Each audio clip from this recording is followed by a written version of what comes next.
I just want to thank my colleague from Delaware via Columbus, Ohio, for his comments. And I want to talk for a moment about what we did today in the United States Senate. We passed legislation very important to our veterans that has to do with expanding VA, veterans health care coverage, but specifically addresses the problem of our veterans who have been exposed to burn pits, toxic burn pits that have resulted in terrible illnesses, including cancer and others.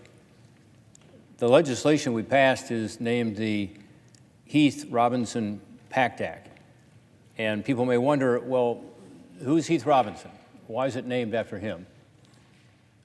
Heath Robinson was from Pickerington, Ohio, which is a small community outside of Columbus, Ohio.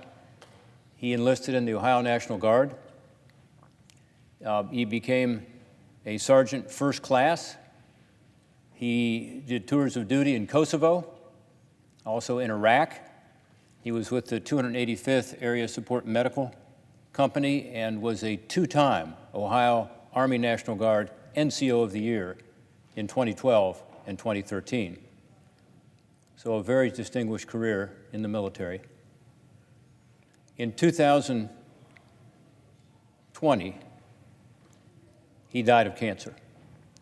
And when you talk to the medical professionals, they say that his exposure to burn pits was what resulted in his cancer developing and the end of his life way too soon.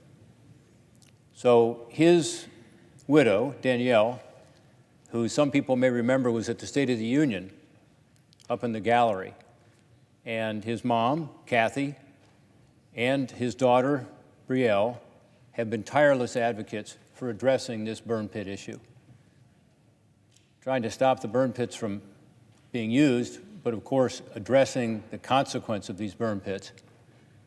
And they have channeled their grief in a constructive way, which is to encourage Congress to pass this legislation that we passed today.